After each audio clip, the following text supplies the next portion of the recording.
माननीय सदस्य श्री ओम प्रकाश भूपाल सिंह जी। धन्यवाद सभापती महोदय। आपल्या माध्यमातून माझ्या मतदारसंघातील अतिशय गंभीर विषयाकडे देशाचे गृहमंत्री सन्माननीय अमित शहाजींचं लक्ष मला वेधायचंय। सभापती महोदया, एमडी ड्रग्ज नावाचा अंमली पदार्थ त्या ठिकाणी माझ्या मतदारसंघातील तुळजापूर आणि विशेष करून परंडा या ठिकाणी विकला जातोय।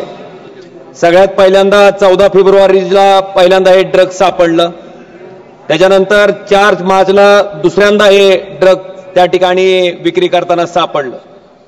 सभापती महोदया, त्याच्यानंतर काही आरोपींना अटक केलं गेलंय आणि अटक केल्याच्या नंतर त्या तपासात जी माहिती त्या ठिकाणी उघड होते ती अतिशय धक्कादायक आहे।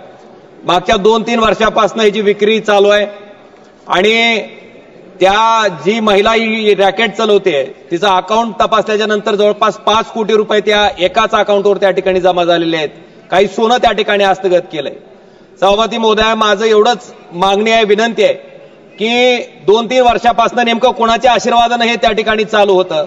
स्थानिक पोलिसांचा त्या ठिकाणी याच्यात सहभाग होता आणि दुर्दैव असं आहे की ह्याचा तपास पहिल्यांदा हेड कॉन्स्टेबलकडे दिला गेला, त्यानंतर PSI कडे, त्यानंतर API कडे। मला वाटतं अशा गंभीर गोष्टीकडे अतिशय किरकोळ पद्धतीने त्या ठिकाणी बघितलं जातंय।